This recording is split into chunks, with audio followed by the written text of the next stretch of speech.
Welcome to Deep Thought. Thoughts about being limitless. You know what?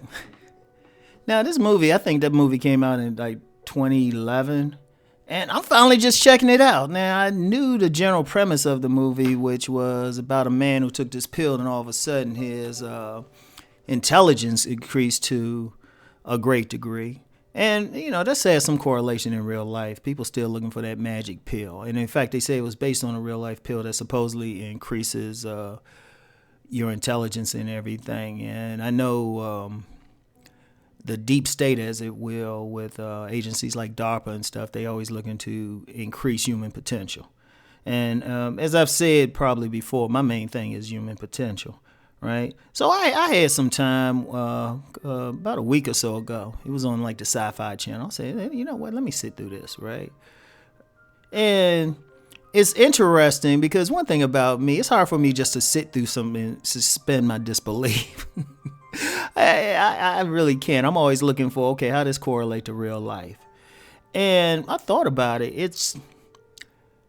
I was looking at what dude was doing and everything, and I was just like, you know what? Somebody might not be able to get to the level he was at such a quick thing at his age. Now, if you take somebody you started when they were young and you train them a certain way, they could probably get to the level he was at in the movie fairly quickly. I mean, not fairly quickly, but after a lifetime of study and everything, right? And I thought that was interesting because I was looking at a lot of stuff. Now, when they first started, this dude was a writer.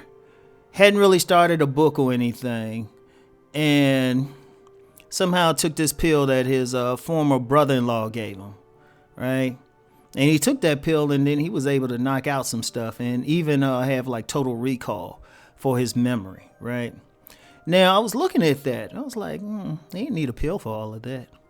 He needed to deal with the issues that were stopping him from writing in the beginning. And I mean, you could tell he had just a lot of personal issues. He wasn't focused, anything like that. See, one thing, and I've talked about focus before, if you have focus, you can do whatever.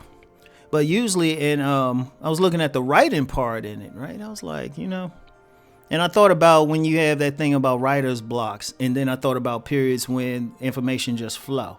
Usually stuff like that, you could deal with stuff like that by dealing with whatever's going on in your life, right? And, there was he had a lot of clutter in his mind. You could look at how his place was and everything, right? There was a lot of clutter. His mind, he had a lot of fog. Now, without using that pill, say you have a project you want to work on.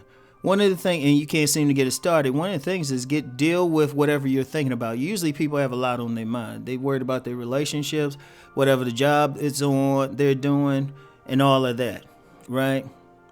They worried about all of that. And so it's like, but then you trying to focus on writing. And trust me, I've been there. It's hard to focus on doing stuff if you got your mind on something. Like, I use an example. The morning I'm recording this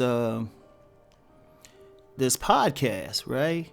I just found out I got a tax burden I didn't know I would have at first. I was like, you bammers. And I'm cool with it. I was like, damn, man, I wasn't trying to spend that money like that, right? But I was just like, I was supposed to do something else, but then my mind was focused on, that extra burden that popped up, right? My mind was focused on it, so I couldn't do what I needed to do at that moment. So one of the things somebody had to say, okay, I want my mind to be limitless, right? One of the things is empty out of junk out of your mind. Meditate. Just sit down and be calm and everything. Think about, think in terms of what you can control, what you can't control, right? If you owe $20,000 to someone and they want payment right away, sitting there thinking about it ain't gonna get you payment any quicker. Especially if you don't have the money. But if you meditate, you can think your way out of it. You could say, you know what, let me talk to these people and say, you know what, I don't have the money. We can work out a payment arrangement or something. Just being calm through it, right? Because what happens is the more calm you are, you don't have any blockages because the information is already there. Now, if you look at like when he first took the pill, right? He was able, one of the things I noticed, two things. He was able to observe everything and see everything around him.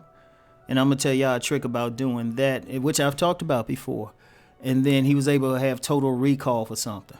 Now, for the total recall thing, he was able to, like, he saw that this woman who was arguing with him had a book in her bag, which he had happened to go through years ago. Now, usually we don't remember stuff.